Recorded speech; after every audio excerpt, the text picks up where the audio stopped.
Buenas noches. Hubo un hombre llamado Galileo Galilei, dedicado al estudio, a horas encerrado, viendo astros, sacando las conclusiones de su observación, que descubrió que la Tierra no estaba en el centro del universo, que se movía, y por tanto era el Sol el que ocupaba el centro y en torno al cual los planetas y entre ellos la Tierra giraban. Aquel descubrimiento se enfrentó a la verdad institucionalizada. El Vaticano, la Iglesia, las creencias populares del momento y la insistencia en el mantenimiento de lo que él había descubierto le costó ir a juicio. Y frente al acusado, ¿cómo podía él pensar que se había equivocado Aristóteles? ¿Cómo podía pensar él que las Sagradas Escrituras mentían? ¿Cómo podía atreverse él, un ingenuo sabio, a pensar que había descubierto algo que fuese en contra de lo que el magisterio de la Santa Madre Iglesia viene diciendo hacia siglos? Y sobre todo, ¿es que acaso el pueblo no aclamaba contra aquel que se atrevía a poner en duda la centralidad del planeta Tierra? Las presiones son tremendas. Tiene casi que abjurar. Pero en un momento, en la rebeldía última, y musitando casi con una sonrisa a lo Saramago, suave pero firme, dice en el italiano natal: "Eppur si muove", y sin embargo se mueve. Porque los cálculos matemáticos, porque las observaciones, porque el ejercicio de la razón, porque lo que sus ojos estaban viendo noche tras noche, le estaban demostrando que era la Tierra la que se movía. Pues bien, estamos hoy en la España de 1999, en la Europa de 1999 y en el mundo, en un momento en el que en otras ocasiones de la historia las sociedades han tenido que escoger un camino u otro, o seguir en la resignación o plantar cara, la rebeldía que acaba de decir Manolo Cañada. La resignación es un producto que, como cualquier droga, duerme a la gente, duerme su conciencia. La resignación es como la morfina, la cocaína o la heroína. La resignación es producto de muchas causas. Yo voy a enumerar unas cuantas. La resignación es hija de ese discurso totalizador, cual si fuese una nueva religión. No hay más verdad que la competitividad. No hay más santos ni más poderes que los mercados. La economía tiene que crecer constantemente, no importa que se contaminen las aguas, que se contaminen los ríos, los mares o los aires. Competitividad, crecimiento sostenido y los mercados. Eso es lo único que importa. Su poder no puede ser contestado. Y además nos demuestra la existencia de las propias sociedades que esto es lo que produce bienestar. Y no importa que las personas de la calle vean que ese bienestar no le ha llegado al hijo o a la hija, que tiene que ir a la empresa de trabajo temporal que le cobra el 40% de la nómina por colocarlo en una empresa. No importa que la persona que todavía tiene una pensión que no llega al salario mínimo interprofesional y está casi a la mitad, 69.000 y pico de pesetas, la mitad de eso, a veces no llega. No importa el paro de aquel que entró en los 45 años. No importa que la mujer, madre y esposa, pero que además tiene que trabajar, no cobra lo mismo, igual que el hombre, haciendo la misma tarea, violando artículos enteros de la Carta Fundacional de las Naciones Unidas y la Declaración Universal de Derechos Humanos y texto de la Constitución Española. No importa, porque le están diciendo que no hay más bien que la competitividad, lo bien que vivimos, lo bien que vamos, los datos, las cifras. No importa que la gente vea o quiera ver en su entorno y a su alrededor hechos que están contradiciendo ese mensaje, porque para que no se vea o porque para sea menos hiriente hay sucedáneos. Ahí tenéis la televisión, fútbol, mucho fútbol, más fútbol que en épocas anteriores de la historia de España. Ahí tenéis concursos degradantes que no alimentan la razón, el estudio, el análisis. Ahí tenéis la vida de los personajes populares que se diseccionan y se abren para que atisbemos como si fuéramos aves carroñeras y, olvidando el entorno que tenemos, entremos en lo que ocurre en sus alcobas. Ahí está toda una literatura de evasión para que la gente no vea y por tanto confunda su existencia real con la existencia que le ponen en las pantallas o en los informativos, para que ocurra como aquello que tantas veces digo de la viejecita que a finales del siglo XIX estaba vendiendo cerillas a la puerta del Palacio de la Ópera de Madrid en un mes de enero a las 2 de la madrugada, aterida de frío y envuelta en una toquilla vendiendo cerillas para poder subsistir. Y cuando entraban hombres y mujeres envueltos en armiños, en capas, con lujo y con joyas, decía: qué bien vivimos en Madrid. Un caso de alienación, un caso de suplantación, un caso de drogadicción. La imagen, lo bien que vivimos, las historias de alcoba, las revistas del corazón, las frivolidades que hacen olvidar lo que ocurre diariamente, o si se ve, se eleva a otra categoría, como si no fuese lo real. Resignación, además, porque el discurso oficial, que baja desde muchos sitios, baja desde los poderes públicos, baja desde las sentencias de los tribunales, desde las cátedras, desde las clases de EGB, donde el maestro escuela va inyectando ya unas determinadas ideas, baja desde la televisión y de los medios de comunicación el discurso de que no hay otra salida, esto es lo único posible. Y si no, fijaros, estamos mal, pero peor estaban en el muro de Berlín. Y cuando ya se acude a hablar del muro de Berlín es porque no se tienen razones y hay que decir: mira qué mal fueron aquellos, porque es la única justificación. Resignación, porque los pueblos, cuando tienen problemas, no son rebeldes. El que tiene que comer todos los días no puede permitirse el lujo de perder por un acto de rebeldía el puesto de trabajo.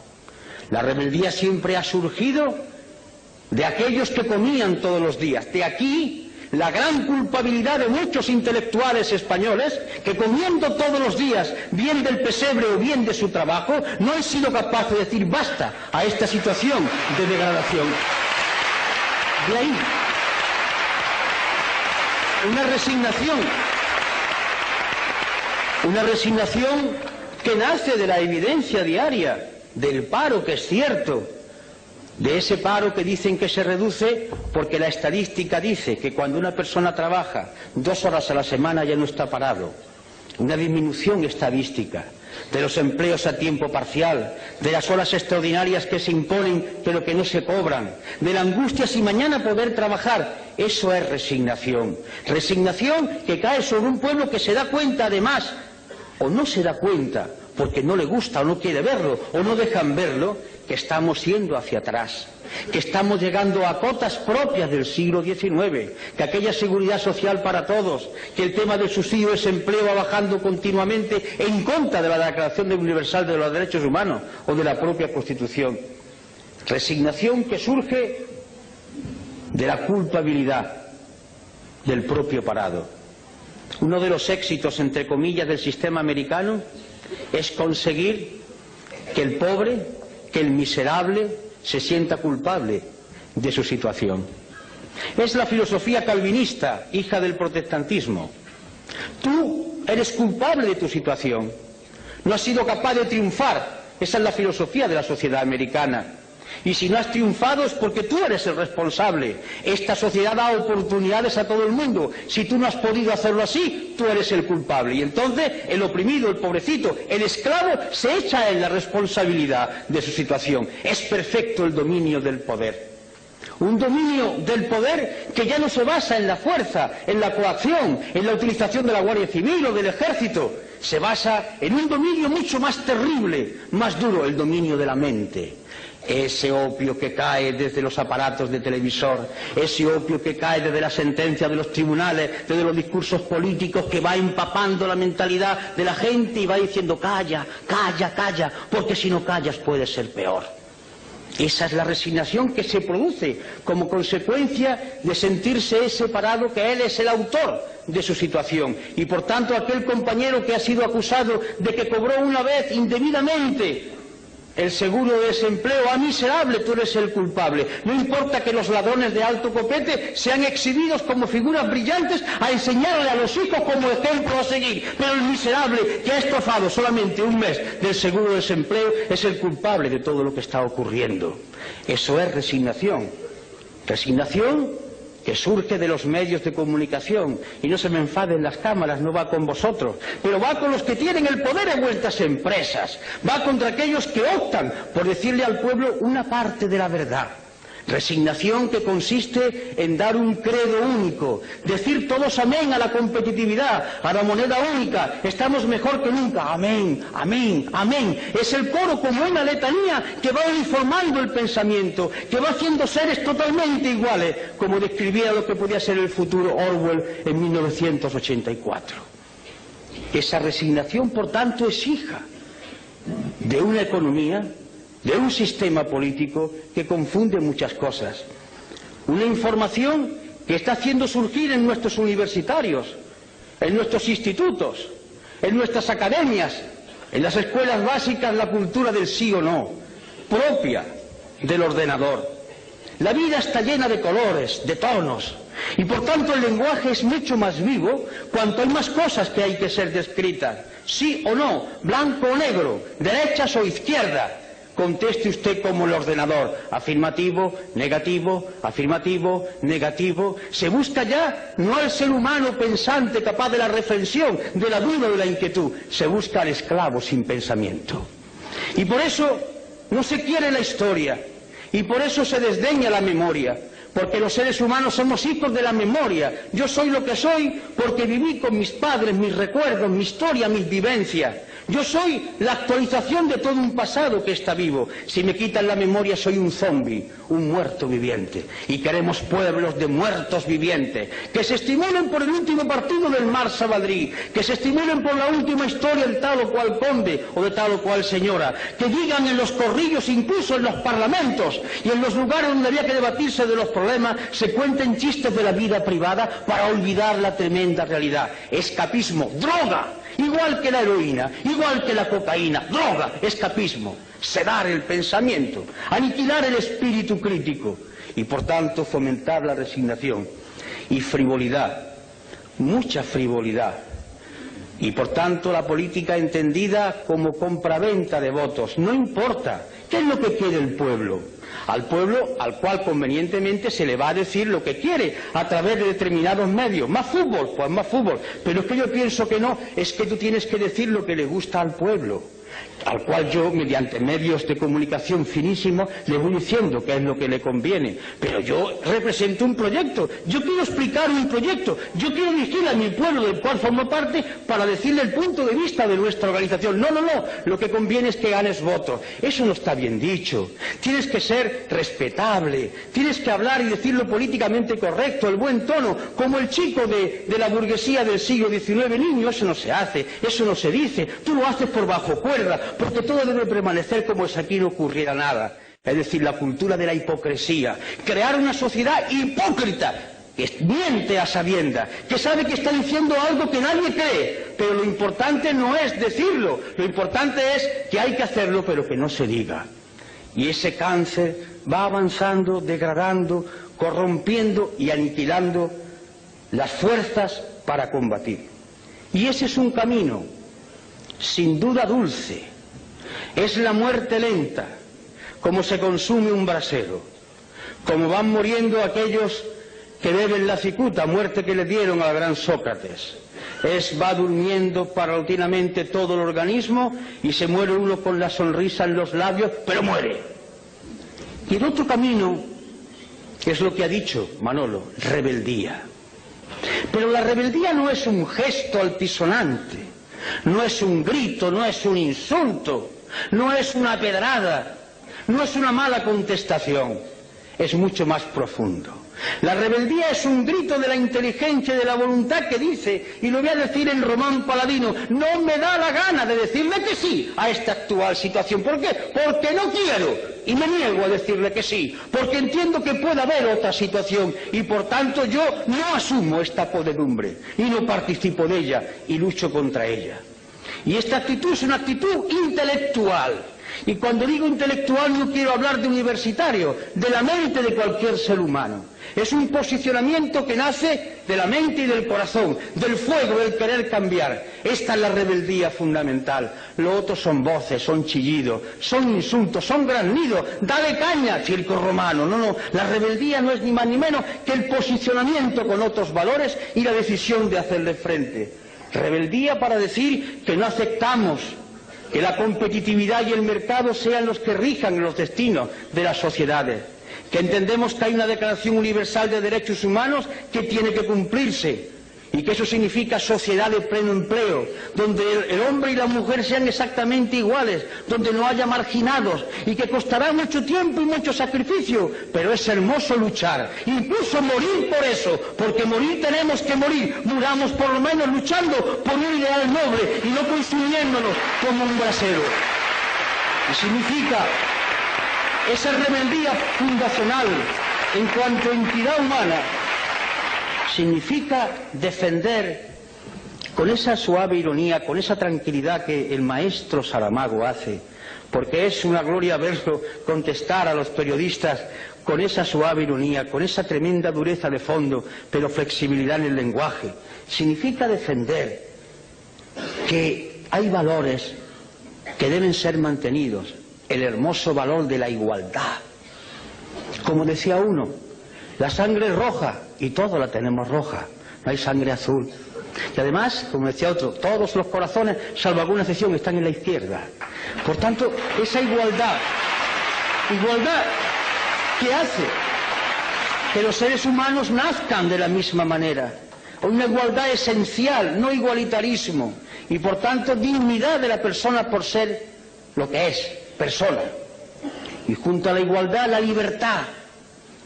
Pero hablar de libertad es algo muy grande, porque libertad es asumir que se tiene la conciencia libre, que no es lo mismo que libertad de conciencia. La conciencia libre significa que yo puedo decidir si yo tengo todos los elementos para formular mi decisión. Estoy bien informado, estoy bien formado, me alimento todos los días, tengo un techo donde guarecerme, tengo una ropa que ponerme y una vez que tengo mis necesidades más elementales satisfechas, yo puedo empezar a pensar para ser un hombre libre. Porque si yo tengo que buscar el trabajo trampeando como sea, poniéndome en la cola del paro, vendiéndome por 4 perras porque tengo que comer los míos y yo no soy un hombre libre, aunque mañana me permitan que vaya a votar en las urnas. Yo voy movido por mi hambre, por mi necesidad de tener que venderme en cada momento para el trabajo. Y junto a la libertad, en sentido espléndido de la palabra, la justicia. Y no hablo de tribunales de justicia, hablo de eso tan sencillo de dar a cada uno lo suyo, que impere el derecho, que no haya distinciones, que todo el mundo sea medido por igual rasero, por el rasero de la ley. La justicia que consiste además en que se conforma una sociedad. La ley es la que puede hacer posible que conviva la gente en sociedad, mientras que la ley sea justa y se aplique con justicia a todos igual. Solidaridad. Es un mensaje que nos puede hermanar a todos aquellos que hablaban del internacionalismo proletario, que sigue estando vigente, aquellos que hablan de la hermandad de los seres humanos y porque hacen referencia a sus creencias basadas en la teología de liberación, a otros que hablan desde otros supuestos de liberación humana, a otras propuestas de liberación. De acuerdo, solidaridad, que consiste en afirmar tranquila y serenamente que no merece la pena luchar por banderas, que la única bandera es la moneda del planeta Tierra y la humanidad es una sola raza, una sola y única raza, y que merece la pena luchar por ella. Y esto es muy importante, informado, no porque se le den muchas noticias, hay diferencia entre la noticia y la información. La noticia es una mercancía que se da para que se consuma, la información es un dato que se da para que la gente piense y a partir de ahí extraiga sus consecuencias. Y desde la izquierda, hablar de austeridad. A mí particularmente me gusta esta palabra. La austeridad, hablar de austeridad fue la palabra que vertebró un discurso de Enrico Berlinguer. aquel secretario general del Partido Comunista Italiano que murió en la tribuna, hablando precisamente de austeridad. La austeridad en el sentido romano, mediterráneo. Austeridad no es miseria. Austeridad significa vivir dignamente, normalmente, no malgastar los recursos naturales, poseer uno cosas, sino que las cosas lo posean a uno, no ir constantemente atentando con la naturaleza en un consumismo feroz.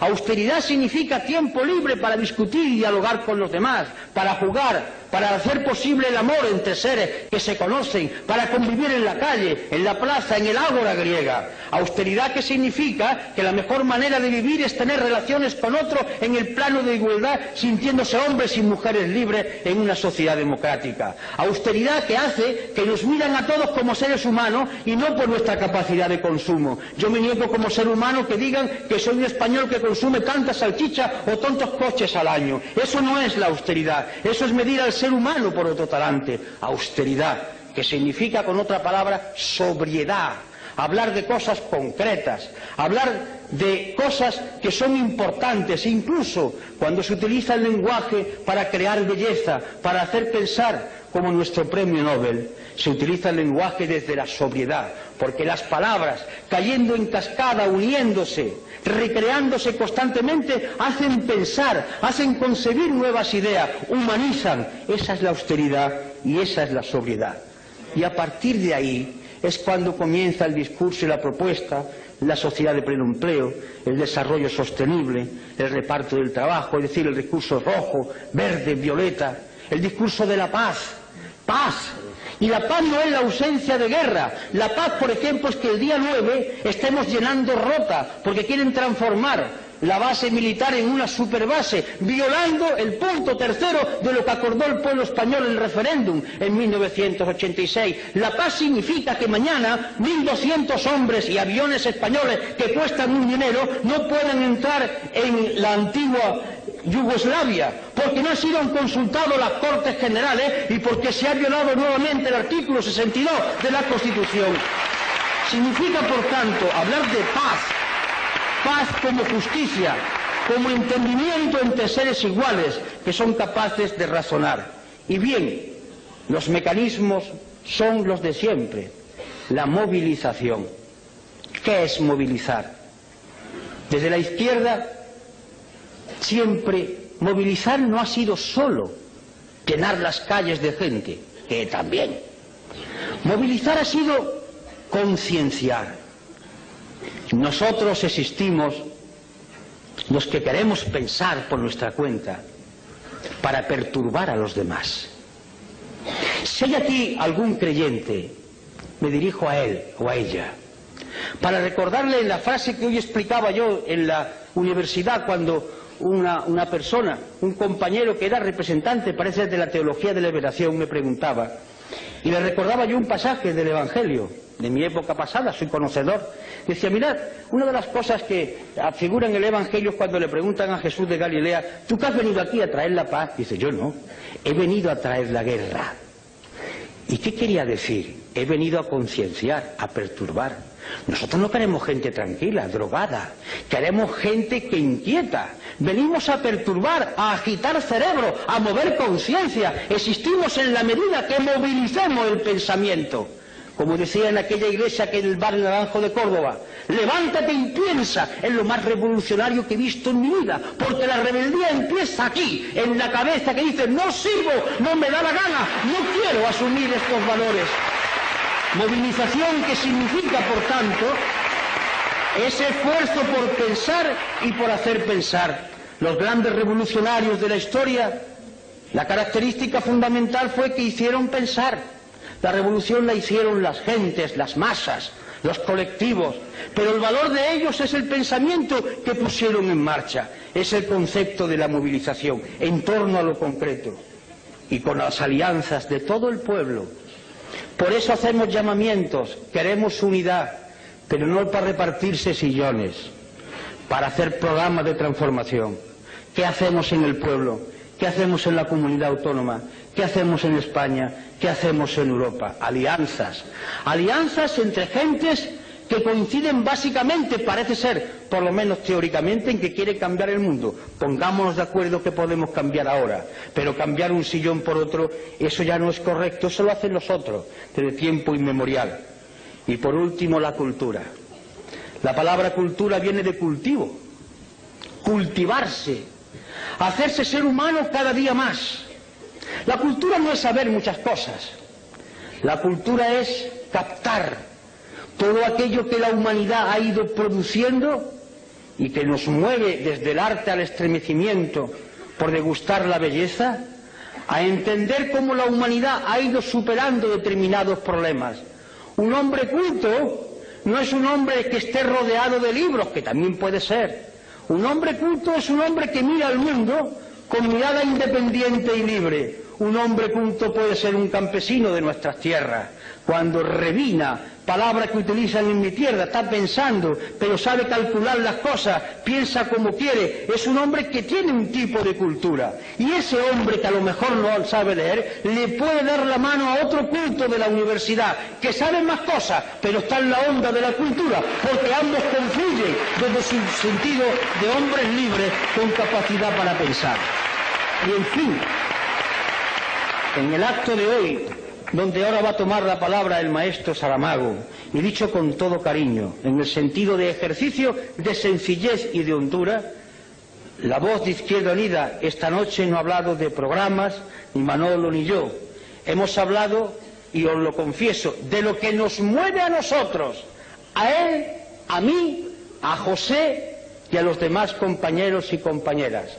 No sé lo que ocurrirá en los próximos meses o en los próximos años, pero la decisión de mantener este discurso es firme por nuestra parte. La vamos a seguir manteniendo, no lo pensamos cambiar.